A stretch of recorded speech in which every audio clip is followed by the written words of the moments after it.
Marzialle by Vaughn.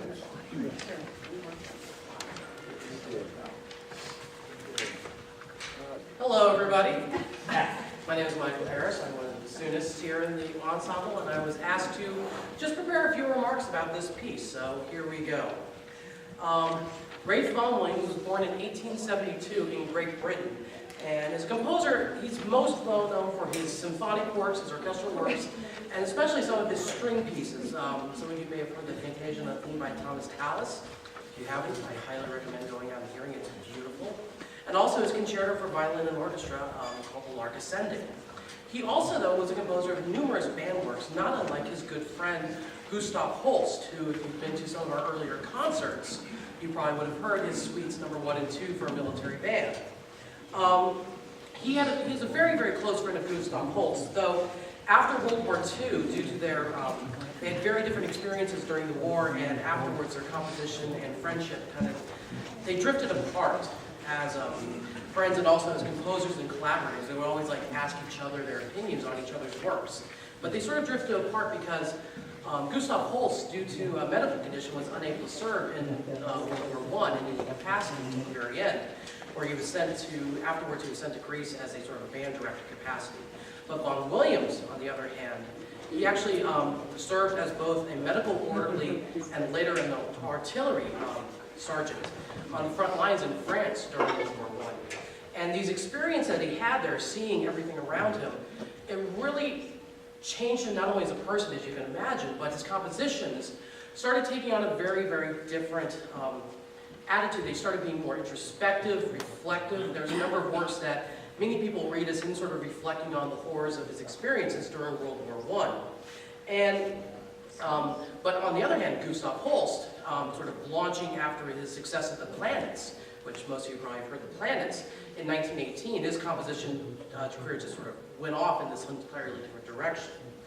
And so for that reason, it might be weird when you think that this piece we're playing, the Toccata Marzialle, was composed in 1924. And here Vaughn Williams is, a man just 5 years out of serving in World War I, writing a piece for a military band ensemble, which was sort of not, you have this sort of these two different views. You have this man who the military has changed him, but also you have him writing in an ensemble that is very popular during the day. Gustav Holst, as I already mentioned, wrote numerous pieces for military band. The Australian composer Percy Grainger composed numerous pieces for military band around this time, and all three of them, Vaughn, Williams, Grainger, and Holst, had many settings of various folk songs. And which is why Toccata Marzialle kind of stands out as this oddity in Vaughn Williams' repertoire, because it's not really a march, it's a folk song suite, and the name itself, Toccata, it's a reference to one of J.S. Bach's favorite forms. There's a lot of counterpoint, a lot of play between the instruments. So as we perform this piece, really kind of listening closely for how the very first figure that you hear when we play, which is being played by bassoons, low brass, hear how it sort of travels throughout the ensemble in various settings, and yeah, and it's a much different work than what we've played before for a lot of wind band pieces, and it really stands out in Vaughn Williams' repertoire. So I hope you enjoy this piece, and I turn it over to our conductor.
gonna shuffle time a little bit, let the orchestra